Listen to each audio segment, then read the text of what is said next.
Welcome to the deep dive. You send us sources, we dig in and pull out the really interesting stuff. The goal is always insight, getting you thinking, but without all the noise. Right. Less overwhelm, more aha moments. Exactly.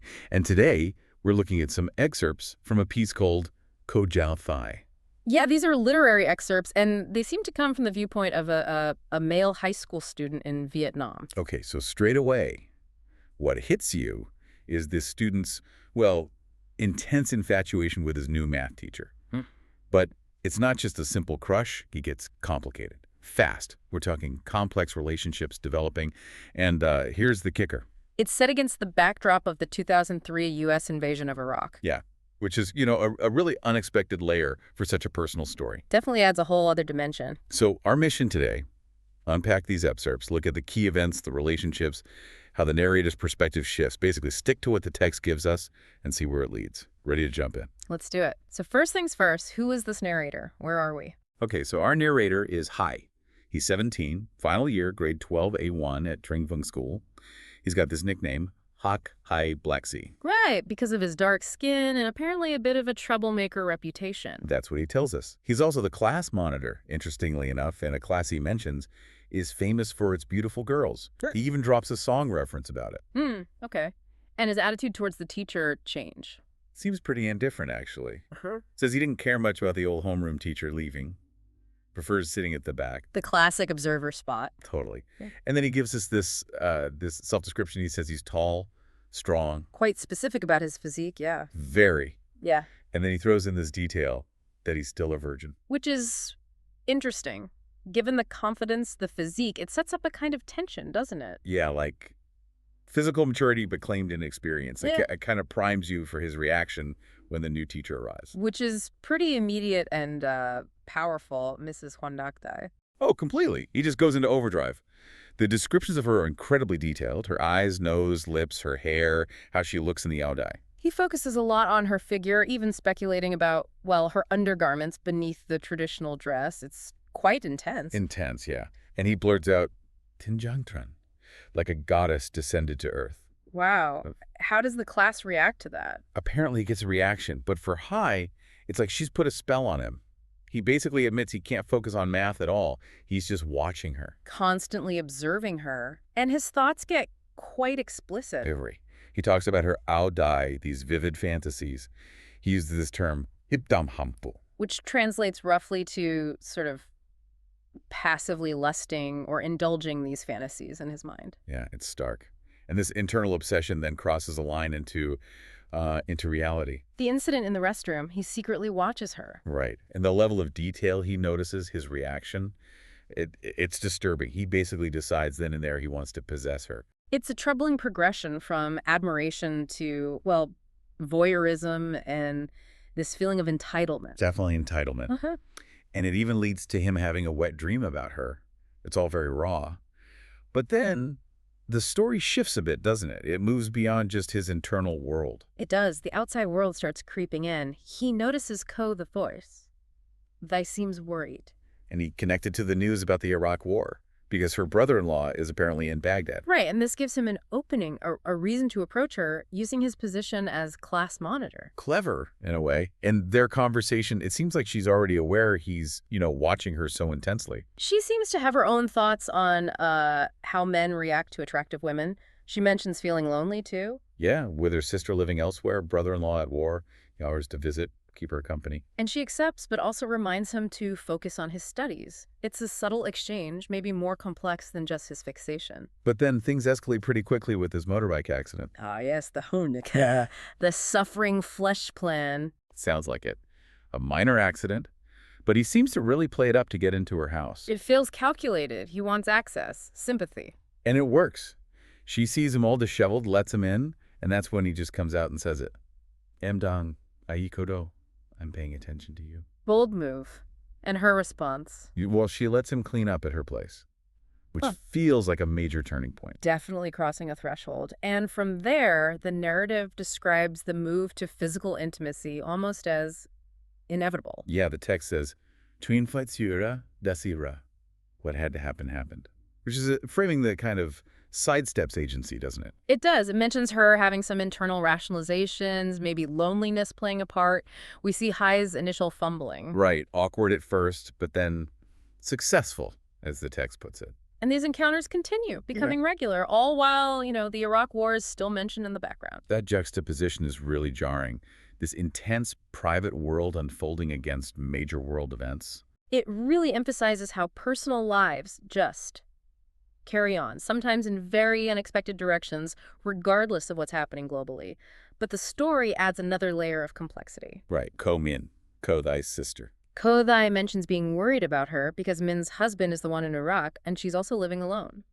So Hai starts encountering media at the house, too. And his attention seems to wander. Or maybe expand. He notices Min's appearance, her clothes. Yeah, he specifically mentions being attracted to her, using that phrase, Vung kam jak jet nui, the killing triangle. It's a very objectifying way to describe his attraction. And then there's the incident where he initiates physical contact. He brushes against her, but the narration frames it as accidental. Sa nam matoy. Just a mistake. Which, given his stated attraction just before, seems unlikely to be a genuine mistake. More like testing the waters. Seems that way. And it escalates quickly from there into another intimate relationship. With Min this time. Also described quite explicitly. The text even compares the sisters, their personalities, how they respond physically. And what's really striking is the lack of drama, or maybe overt jealousy. It seems remarkably open. Ko-min finds out about Hai and her sister, and they actually talk about it. Which leads to this arrangement, a rotation, the text calls it, between Hai and both sisters. With rules, apparently. No three people together. It's highly unconventional, to say the least. Certainly challenges norms, and we see this dynamic playing out day to day. Like in class, Hai gets distracted thinking about Ko-thai, gets called to the board, and totally blanks. And Ko-thai just gives him this knowing look. Yeah. Then there's a scene where he finds Ko-min reading erotica. Which leads directly to another intimate encounter. The sisters seem almost accepting of the whole situation, or perhaps resigned. It's hard to tell from just Hai's perspective. Then comes the fainting spell. Right. Ko-thai faints in class. Everyone thinks it's the heat. But Hai implies he knows the real reason, suggesting it's a physical result of their activities. And he plays the hero, carries her to the infirmary. Conveniently, the nurse isn't there. So what starts as looking after her turns? Intimate? Again? The text even hints she might have faked or exaggerated the faintness to create the opportunity. It further blurs those student-teacher, personal-professional lines into almost non-existence. And they have another explicit encounter right there in the school infirmary. Wild. After all this, the narrative does pause for a bit of reflection. Mostly Hai's thoughts. Yeah, he thinks about respect and somehow still sees the teachers as good, despite everything. It's a strange kind of compartmentalization. He also muses on the gap between the ideal image of teachers and, their real human desires. And Kobilai apparently has a moment of reflection, too, wondering why she didn't stop him earlier, admitting her own attraction. Hoagie just chalks it up to male nature, basically saying all men are lustful deep down. A bit self-serving, maybe. Seems likely. Then we see him acting inappropriately, even in public. Or semi-public, touching Ko-thai near the staff room. Before they go home together for another encounter.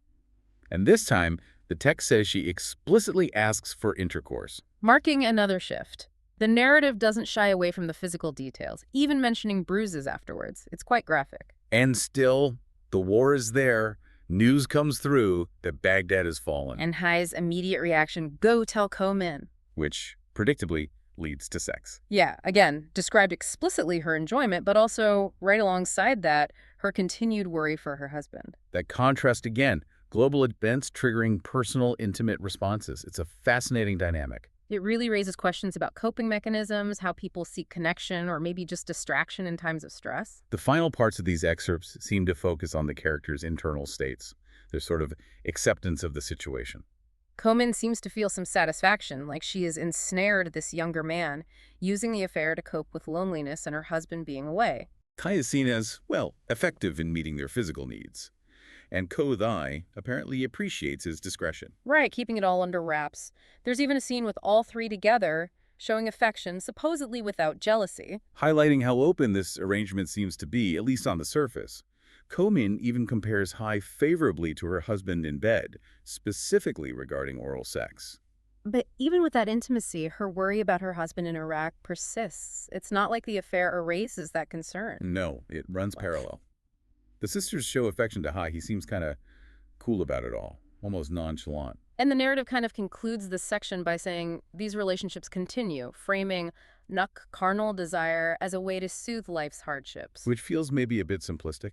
Perhaps just Hai's interpretation. Quite possibly. It reduces complex emotions and situations down to pure physical need. So wrapping up our dive here, these excerpts show this intense teenage infatuation evolving into really complex, boundary-crossing, intimate relationships between a student and two sisters, his teachers. And all of this playing out with the 2003 Iraq War as this constant low hum in the background. It's definitely unconventional, maybe even startling, the way these relationships are depicted. And it makes you think about desire, loneliness, power dynamics. Although the text presents it as mostly consensual, those questions linger and just how people navigate difficult circumstances. Absolutely. And just to reiterate, we've really tried to stick to just presenting what's in these specific excerpts, laying out the narrative events and character perspectives as they're given. So here's something to leave you thinking about. This intense personal drama, these relationships, unfolding alongside a major global conflict. What does putting those two things side by side suggest about, well, human nature, about how we compartmentalize or how big events impact tiny corners of individual lives? Yeah, what are the deeper currents here? What are the motivations, the feelings underneath the actions described? What is this search for connection, even in such unconventional ways? Tell us. Lots to mull over.